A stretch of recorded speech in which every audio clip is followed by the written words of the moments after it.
Kang Day opened his eyes to darkness and the smell of burning plastic. His head throbbed with a dull ache that spread from his temples to the base of his skull. The last thing he remembered was lying down on the medical scanner, the Velkari doctor's 3 eyes blinking at him in what he assumed was reassurance. Now he was alone in the dark, and something was very wrong.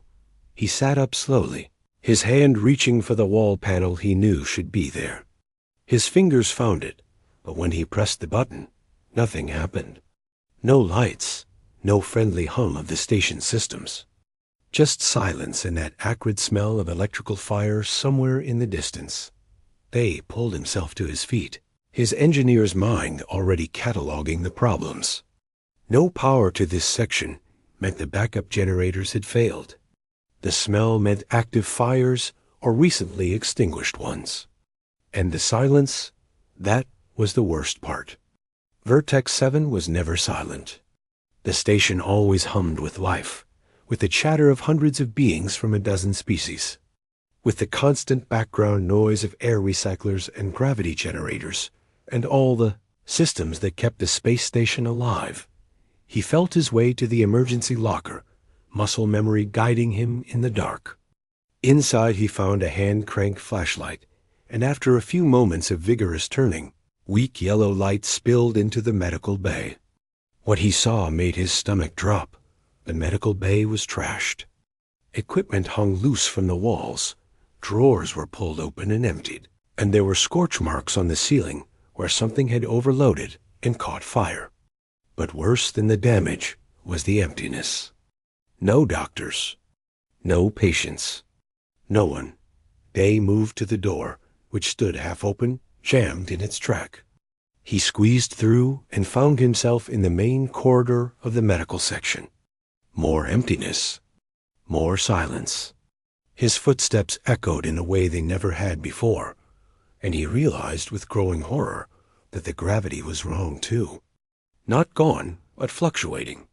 He felt heavier, then lighter, as if the station's generators were struggling to maintain consistent pull. He walked for 10 minutes before he found the first body.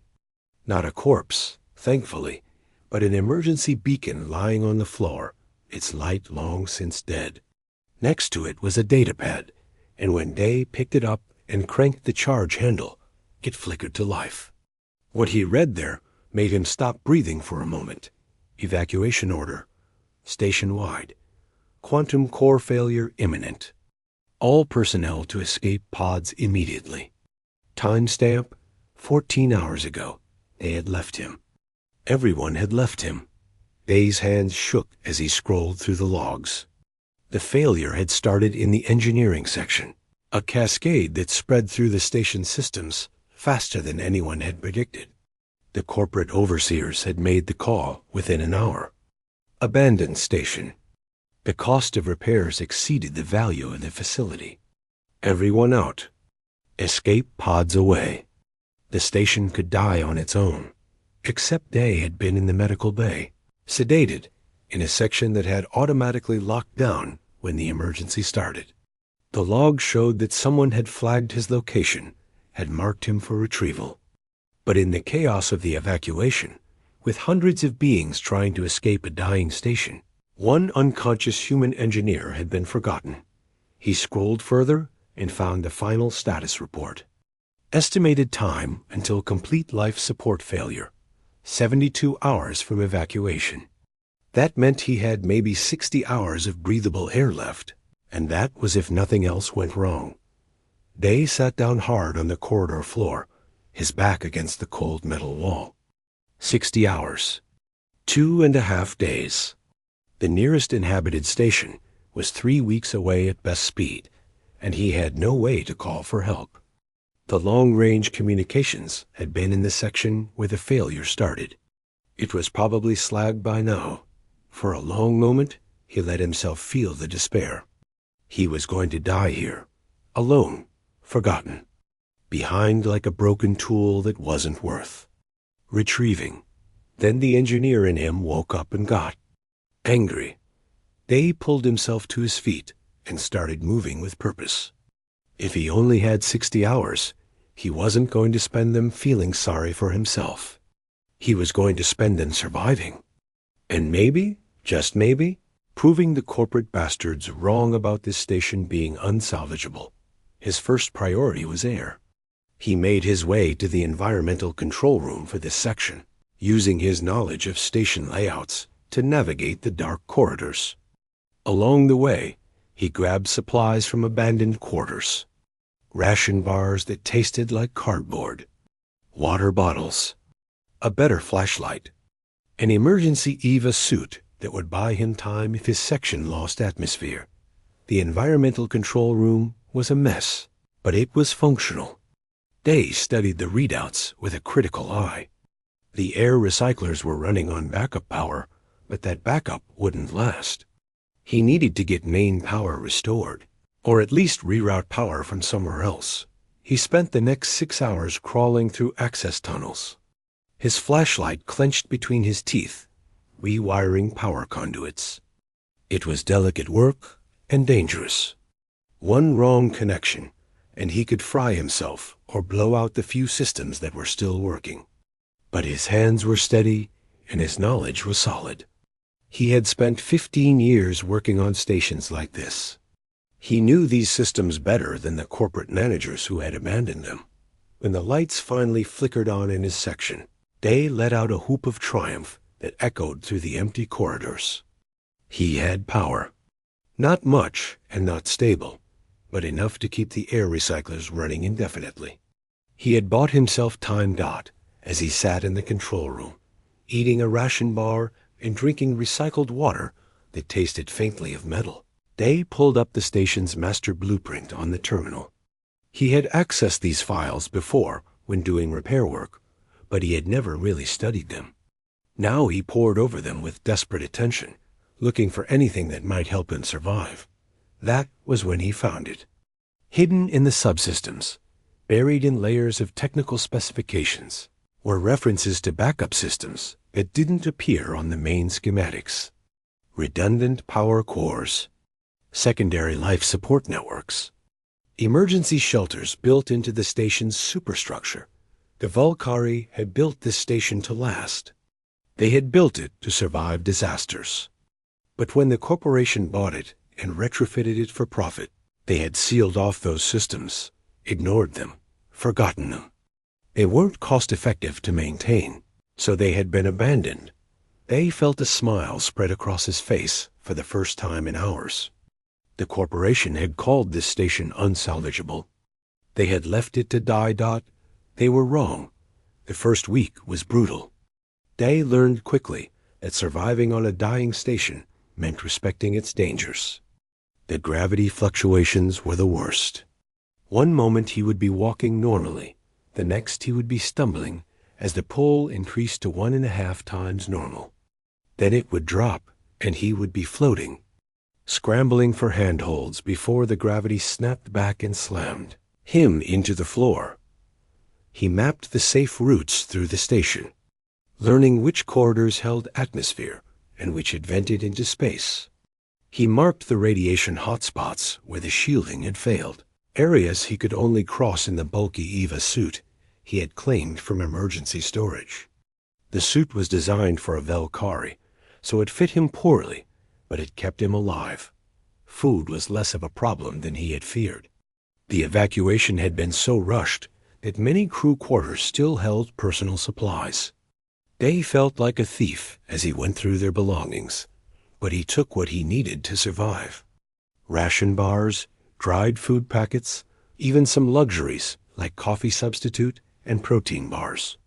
He found a working cooling unit and stored everything carefully, rationing his supplies to last months if necessary. Water was the real treasure. The station's water reclamation system was partially functional, which meant he could recycle what he had.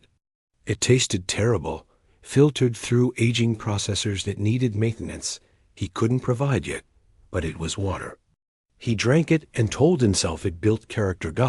By the end of the first week, Day had established a routine.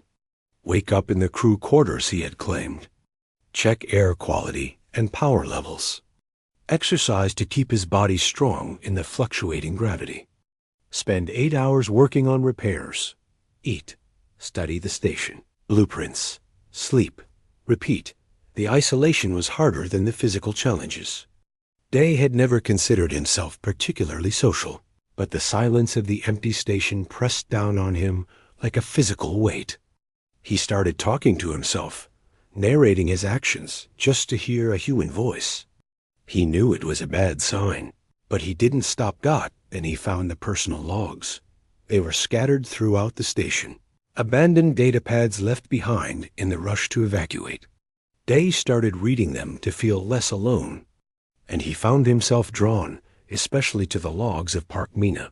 She had been a Valkyrie language specialist, young by her species standards, and her logs were full of observations about the different beings on the station. She wrote about the Thalian merchants who sang in harmonics that made the walls vibrate. She described the human cargo haulers who played old Earth music too loud and complained about the station's food.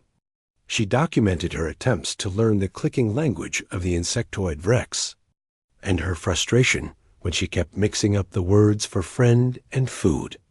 Day found himself reading her entries aloud in his quarters at night. It made him feel less alone, as if she was there listening. He started answering her questions, responding to her observations as if they were having a conversation. He knew it was strange, maybe even unhealthy, but it kept the crushing loneliness at bay. On the 10th day, Day had his first major breakthrough. He had been studying the power distribution network, trying to understand how the Valkyrie had originally designed it. The corporate retrofit had centralized everything, making it efficient but fragile. One failure could cascade through the entire system, which was exactly what had happened. But the original Valkyrie design was different. It was distributed, redundant, designed so that each section could operate independently if necessary. And buried in the blueprints, they found references to the backup reactors. Small fusion plants, not powerful enough to run the whole station, but perfect for keeping essential systems alive. The problem was finding them. They were sealed behind bulkheads that had been welded shut decades ago, in sections of the station that the corporation had deemed non-essential. Day would have to cut through those bulkheads, navigate potentially dangerous areas, and somehow get the reactors online without electrocuting himself or causing a meltdown. He spent 2 days preparing. He fabricated a cutting torch from parts he salvaged from the machine shops. He plotted routes through the abandoned sections. He studied the reactor specifications until he could recite them in his sleep. Then he went looking for the first reactor. The sealed section was in the lower ring of the station, an area that had been used for storage before the corporation closed it off. Day cut through the bulkhead carefully, his torch sending up showers of sparks in the darkness. When he finally broke through, stale air rushed out, equalized, and he stepped into a corridor that no one had walked in 20 years. It was like stepping into a tomb. The Valkyrie script on the walls was faded, but still legible. Equipment sat exactly where it had been left, covered in dust. Day's flashlight beam cut through the darkness, revealing a perfectly preserved snapshot of the past. He found the reactor in a chamber at the end of the corridor. It was smaller than he had expected, about the size of a ground car, but the readouts on its casing showed it was still intact. Dormant, but intact. Getting it online took him 3 days of careful work. The fuel cells needed to be checked and primed. The cooling system had to be flushed and refilled. The control systems needed to be rebooted and calibrated. Day worked methodically, double-checking every step, because one mistake could turn the reactor into a bomb. On the 13th day after waking up alone on the station, Day stood in front of the reactor control panel and pressed the activation sequence. For a moment, nothing happened. Then the reactor began to hum. It was a low sound, barely audible, but it grew steadily stronger. The control panel lit up with green indicators. Power readings climbed from 0 to 5%, then 10, then 15. The lights came on, not everywhere, not even in most places, but in that sealed section, and in a few connected corridors, the overhead lights flickered and then held steady. Clean, bright illumination that pushed back the darkness. Day stood in the middle of the corridor and laughed. It was a sound he hadn't heard from himself in nearly 2 weeks, and it startled him. But he kept laughing because he had done it. He had brought part of the station back to life. That night, he read more of Mina's logs in his quarters, which now had proper lighting instead of just his flashlight. She had written about her hopes of someday seeing Earth, of learning more about human culture and history. She had questions about human music, human art, human ways of thinking. Day answered her questions out loud, telling her about the music he loved, about the art museums he had visited in Seoul before coming to space, about the way humans saw the universe. It felt good to talk about these things, even to someone who wasn't there. As he settled in to sleep that night, they realized something important. He wasn't just surviving anymore. He was building. The station wasn't dead. It was dormant, waiting for someone to wake it up, and he was going to prove that one human engineer could do what an entire corporation thought was impossible. 3 months into his solitude, Day had transformed both himself and the station.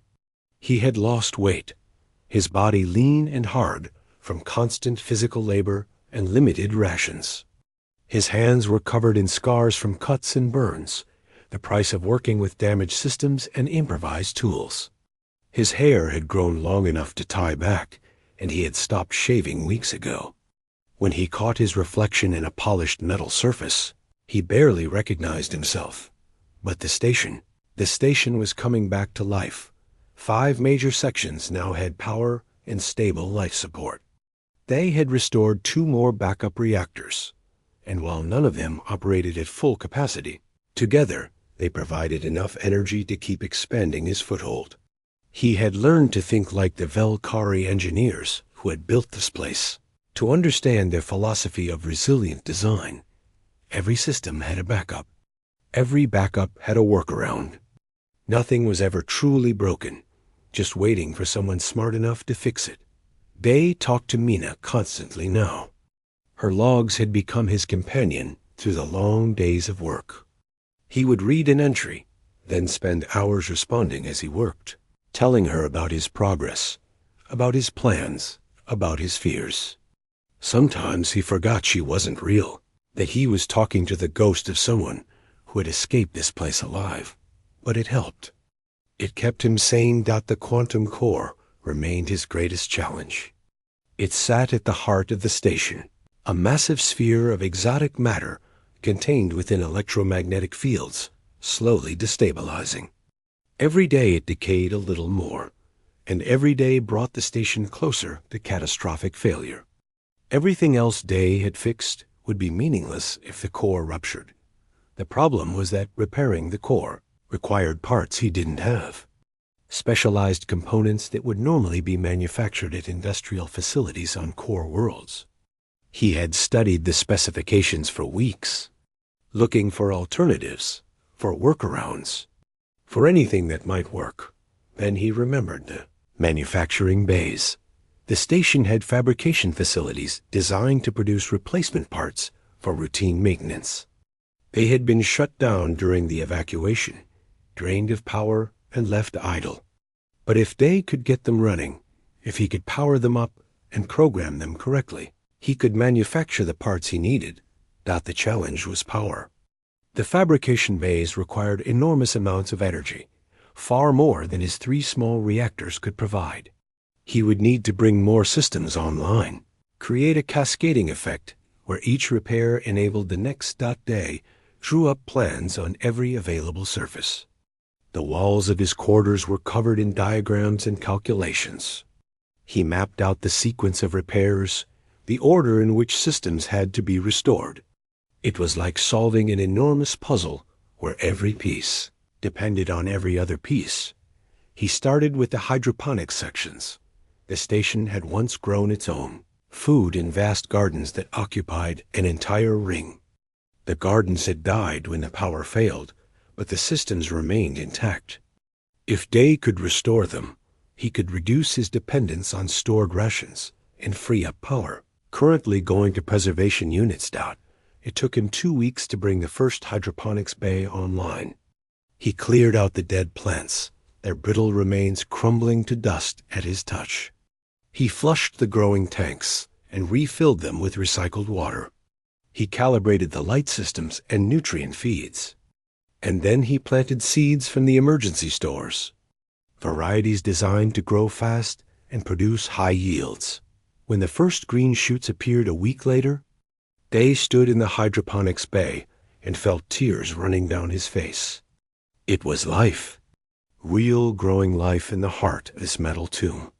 He touched the tiny plants with gentle fingers and promised them he would keep them alive. Next came the water reclamation systems.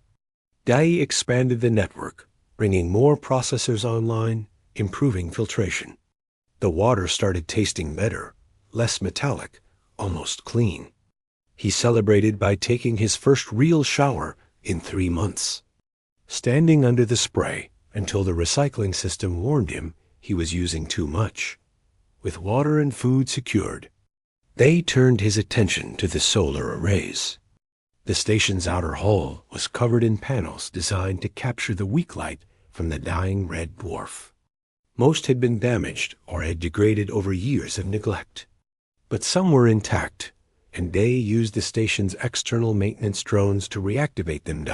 It was delicate work, controlling the drones from inside the station, watching through their cameras as they crawled across the hull making repairs.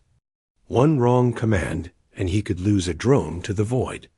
But Day had steady hands and patience, and slowly the arrays came back online. Power levels crept upward. 5% became 10. 10 became 15. Each percentage point represented hours of work, but also opened new possibilities. 4 months in, disaster struck. Day was working in one of the newly restored sections when the station's sensors screamed an alert. Solar flare massive. Incoming, he had maybe 5 minutes. Day ran. He sprinted through corridors, his feet barely touching the deck in the low gravity. He reached the control room and started shutting down systems, pulling power from everything non-essential, routing it to the shields and the hardened sections. His fingers flew across the controls, executing emergency protocols he had memorized from the station manuals. The flare hit like a hammer, systems overloaded, circuit breakers tripped, delicate electronics fried. Day watched in horror as months of work vanished. In seconds, the lights went out in sections he had just restored. Power levels plummeted. Even some of the backup reactors shut down, their safety systems triggered by the electromagnetic pulse. When it was over, Day sat in the darkness and screamed. He screamed until his throat was raw, screamed out all the frustration and fear and rage that he had been holding inside for months.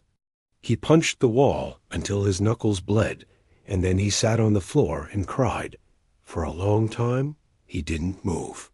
He just sat there in the dark, feeling the weight of failure crushing him. Then he heard Mina's voice in his head. Not real, just memory, just his imagination recreating words she had written in her logs. The hard part isn't starting. The hard part is getting back up after you fall. Day took a shuddering breath, then another. He pulled himself to his feet and found his flashlight. The beam cut through the darkness, steady and sure. The Velkari systems, the deep core systems that he had been restoring, had held. They were designed for this, built to survive disasters that would destroy lesser technology. The corporation's additions were gone, but the foundation remained. They got back to work. That it took him 3 weeks to restore what he had lost. But when he did, he was smarter about it. He built in more redundancy, more shielding, more safety systems. He learned from the disaster and made the station stronger. 6 months after being abandoned, Day stood in front of the fabrication bay control panel. He had enough power now. Barely, but enough. He loaded the specifications for the quantum core stabilization matrix into the system and watched as the fabricators hummed to life. It took 2 days to manufacture all the parts. When they were done, Day held the first piece in his hands and marveled at it. Perfect, precise, exactly what he needed. Installing them would be the most dangerous thing he had ever done. The quantum core sat in a high radiation environment, and even with shielding, he would be exposed. The doctors said that humans could survive a certain amount of radiation, but what he was about to do would push him past those limits. They didn't care. He had come too far to stop now. He suited up in every piece of protective gear he could find. He strapped the parts to his back. He said goodbye to Mina, reading one last log entry and telling her he would talk to her again when this was done. Then he went into the core chamber. The work took 8 hours. 8 hours of working with shaking hands inside a suit that was never designed for this kind of precision work. 8 hours of exposure to radiation that made his dosimeter scream. 8 hours of knowing that one mistake would kill him instantly. But Day's hands were steady when they needed to be. His knowledge was solid. And piece by piece, he installed the stabilization matrix. When he connected the final component, the core's readings shifted. The wild fluctuations smoothed out. The decay rate dropped. The core stabilized. The station stopped dying. Day made it back to his quarters before he collapsed. The radiation sickness hit him hard, and for 3 days he lay in the medical bay, vomiting and shaking while the automated systems he had restored pumped him full of anti-radiation drugs. But he had done it. He had saved the station. Day woke up in the medical bay for the second time since this nightmare began. But everything was different now. The lights were on. The air smelled clean. The gentle hum of properly functioning systems filled the room like a lullaby. He was alive, and so was the station. Recovery took 2 weeks. The radiation treatment had saved his life, but it left him weak and shaky. He spent the time reading, studying, planning. The station was stable now, but it could be so much more. He had blueprints and ideas, and for the first time in months, he had hope. 9 months after the evacuation, Day brought the long-range communications array online. He had rebuilt it from salvaged parts, using components from a dozen different systems. It wasn't pretty, and it probably violated every safety regulation ever written. But when he powered it up and heard the crackle of the interstellar communications bands, he felt a surge of triumph. He could call for help now. He could contact the nearest station, arrange for pickup, go home. His ordeal could be over. But as Day sat at the communications console, his finger hovering over the transmit button, he hesitated. He started scanning the bands, listening to the chatter of ships and stations across the sector. What he heard made him pause. Distress calls. Dozens of them.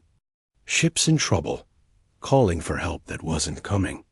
The sector had always been rough, but in the 9 months since the station had been abandoned, it had gotten worse. Pirates operated with impunity. Spatial anomalies were increasing. Corporate shipping had pulled back, leaving independent traders and small haulers to fend for themselves. 3 distress signals were particularly urgent. A small transport with engine failure, drifting toward a gravity well. A medical ship caught in a debris field with hull breaches. A family freighter fleeing pirates with a damaged FTL drive. Day listened to their desperate calls and felt something shift inside him. He looked around the communications room, at the station he had brought back from death. He had power. He had life support. He had supplies and space and all the facilities of a working station. He made a decision that surprised himself. Instead of calling for rescue, Day activated the station's navigational beacon. The signal would broadcast on all standard frequencies, marking Vertex 7 as an operational facility. Then he opened a channel and spoke into the void.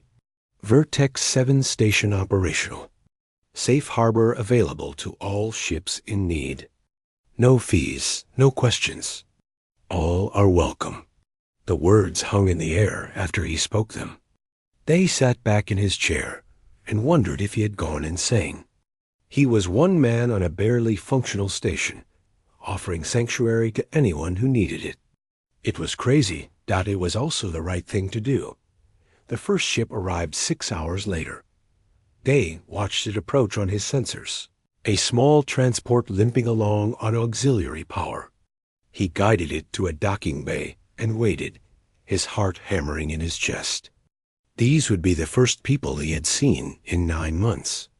He had no idea what to say to them. The airlock cycled, and 4 beings stepped through. 2 humans, a Velkari, and something that looked like a walking plant. They stared at Day, and he stared back. "Welcome to Vertex 7, Day said, and his voice cracked from disuse, despite all his talking to Mina. "You're safe here." The older of the 2 humans, a woman with gray hair and suspicious eyes, looked around the docking bay.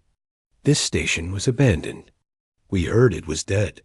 "It got better," they said. They didn't trust him at first. They thought it was a trap, a pirate trick. But Day showed them the station, explained what had happened, proved that he was alone, and offering genuine help. He helped them repair their engines, gave them supplies, let them rest in clean quarters with working life support. They left after 2 days, stunned and grateful. Day thought that would be the end of it, but they talked. Word spread through the sector's communication networks. The impossible station. The human who lived there alone. The safe harbor in dangerous space. More ships came. A cargo hauler with a cracked hull. A family with children fleeing corporate debt collectors. A religious group seeking a place to pray in peace. An old prospector whose ship was held together with patches and hope. They helped them all. He charged nothing. He asked only that they respect the station and each other. And slowly, something unexpected happened. Some of them stayed.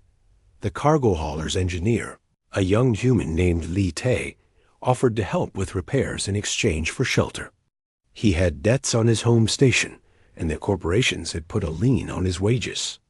Here, he could work free and learn from Day's unconventional methods. A Velkari medic named Hyan set up a proper medical bay, better than anything Day could have managed alone. She had left her corporate position after refusing to deny treatment to uninsured patients, and she saw in Vertex 7 a chance to practice medicine the way she believed it should be practiced. Others came and went, but they helped while they were there. They maintained systems, grew food in the hydroponics bays, stood watches, and kept the station running. Vertex 7 became more than a refuge.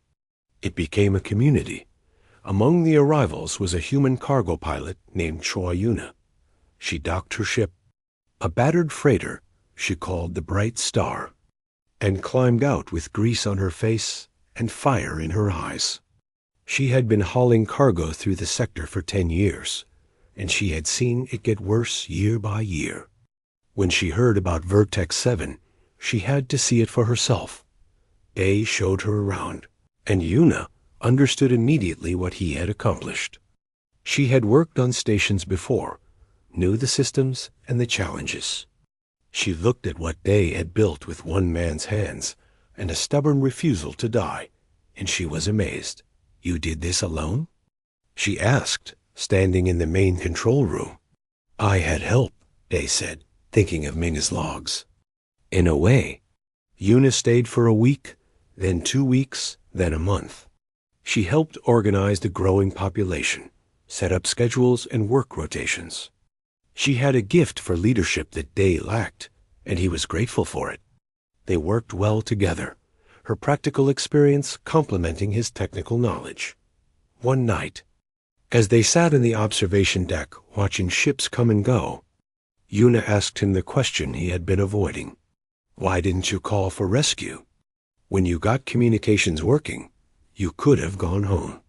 Day was quiet for a long moment. I listened to the distress calls, he finally said. A. Allow those people in trouble, and no one was helping them. The corporations only care about profitable routes. The official stations won't risk helping ships that can't pay docking fees. Everyone's alone out here. So you decided to help them yourself. Someone had to. Day looked at the stars beyond the viewport. And I realized something while I was alone here. The station taught me that just surviving isn't enough. You have to build something. You have to make things better. You could have built a life back on Earth. Una said gently, maybe, but this matters more. Day gestured at the station around them, at the people moving through its corridors, at the ships docked safely at its berths. They left me here to die.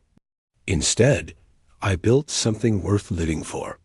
Una was quiet for a while, then she smiled. You're crazy. You know that, right? Probably, Day admitted. Good. This sector needs more crazy people like you. She stood up and stretched. I think I'll stay a while longer. If you'll have me. I'd like that, Day said as Una left. Day stayed in the observation deck, watching the stars. He thought about Mena, about her logs, and her dreams of seeing Earth. He hoped she had made it home safely. He hoped she was happy, and he hoped that somehow, wherever she was, she knew that her words had helped save a dying station and the stubborn human who refused to let it go. 1 year after being left to die, Kang Day stood in the station's main operations center and watched the status boards with satisfaction. Every system showed green. Power was stable at 70% capacity across all sectors. Life support functioned perfectly for a population of 43, permanent residents and a rotating cast of visitors that averaged 20 ships per week. The quantum core purred like a content cat, its readings steady and healthy. Vertex 7 had become something nobody expected. Not a corporate station, not a government facility, but something new. An independent haven run on principles that seemed radical in the profit-driven culture of the space lanes: mutual aid, open access, community governance. If you needed help, Vertex 7 gave it. If you could contribute, you did. It was simple, and it worked. Day had changed too. He had gained back the weight he lost, though his body was harder now, marked by the physical labor of keeping a station running. His hair was still long, tied back in a practical knot. The scars on his hands had faded to pale lines, maps of survival and persistence. He smiled more now, surrounded by people instead of silence. Una had become his second in command, though neither of them liked that term. They preferred to think of themselves as partners, each bringing different strengths to the work of running the station. She handled the people side, the politics and negotiations and careful diplomacy that kept the peace among dozens of different species and cultures. They handled the systems, always fixing, always improving, always finding new ways to make the station work better. Li Tay had grown into a skilled engineer under Day's teaching. The young man had arrived broken by debt and corporate exploitation, but he had flourished in Vertex 7's environment. He ran the maintenance crews now, training newcomers and handling the endless small repairs that kept a space station operational. The medical bay, under Hyon's direction, had become the best facility in the sector for treating spacers' injuries and illnesses. She didn't care about insurance or corporate credit. She cared about healing, and people traveled days out of their way to seek treatment there. That it should have been perfect. But perfection never lasted. The message came on a routine Tuesday morning. Official corporate transmission, encrypted with priority codes. Day read it twice, his jaw tightening with each word. The consortium that had abandoned. The station wanted it back. They sent representatives 3 days later, arriving in a sleek corporate frigate that made every ship at Vertex 7 look like salvage. 2 lawyers and a security team, all pressed uniforms and cold eyes.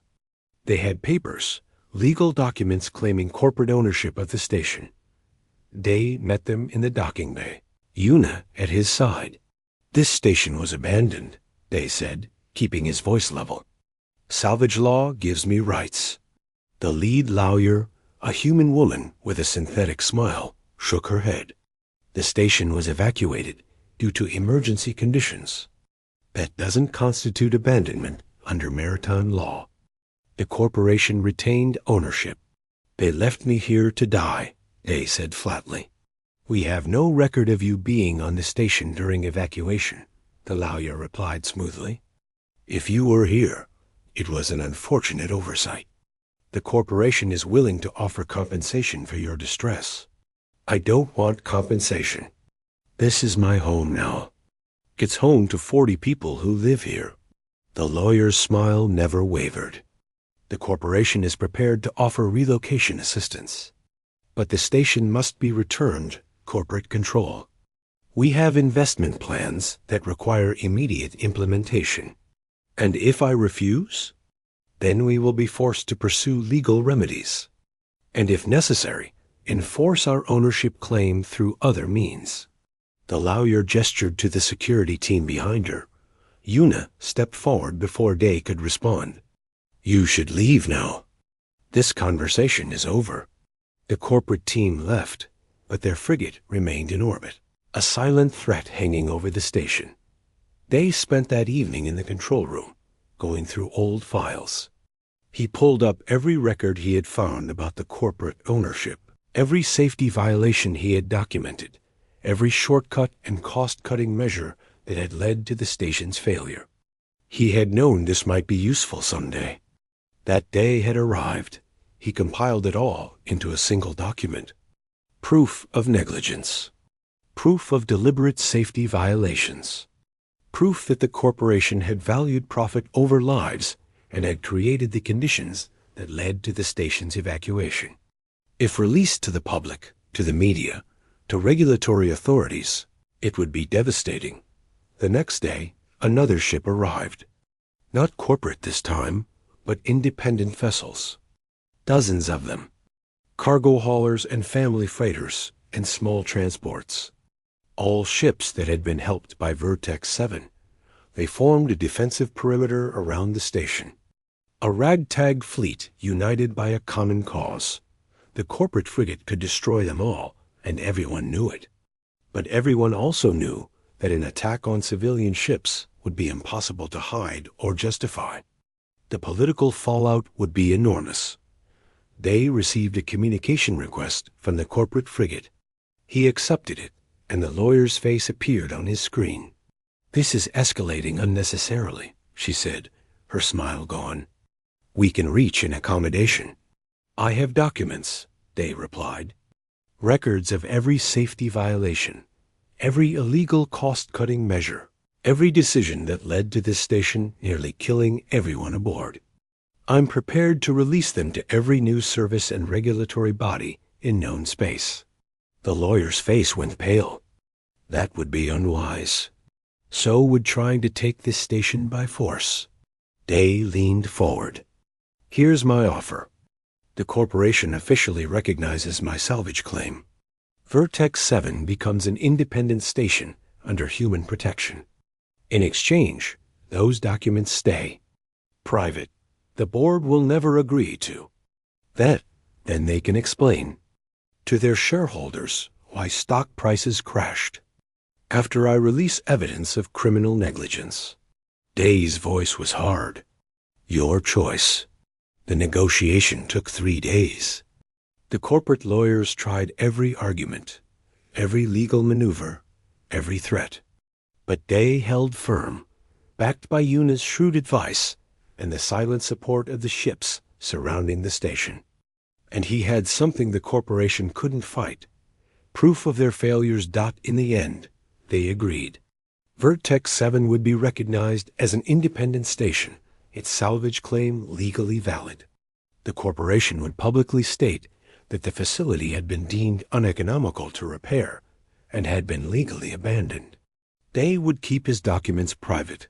When the corporate frigate finally departed, a cheer went up throughout the station. People celebrated in the corridors, in the common areas, in their quarters. They had one. They were free. Day didn't celebrate. He went to the observation deck and looked out at the stars, feeling the weight of responsibility settle on his shoulders. The station was his now, officially and legally, which meant its future, and the future of everyone who depended on it, rested on his decisions. Una found him there an hour later. "You did it," she said, standing beside him. "You saved the station." Again. "We saved it," they corrected. "All of us. So what now, Station Master?" They smiled at the title. "We keep building. There's talk of expanding the hydroponics bays. Lee Tay wants to restore the manufacturing facilities in the lower ring. Hyen needs a bigger medical bay. Always more work," Una said. "Always." They looked at the reflection of the station in the viewport, at the lights shining in the darkness. "But that's okay. The work is the point." They stood in comfortable silence, watching ships come and go. A battered transport requested docking clearance, and Day smiled as he approved it. Another ship in need of safe harbor. Another story of survival. The station would help them, just as it helped everyone who came seeking refuge. Later that night, alone in his quarters, Day pulled out a datapad he hadn't touched in months. Mina's logs. He scrolled through them, reading familiar entries, until he found the one he was looking for. "I wonder what it would be like to build something that lasts," she had written. "Not just do a job, but create something meaningful. Something that helps people. I think that would be a good life."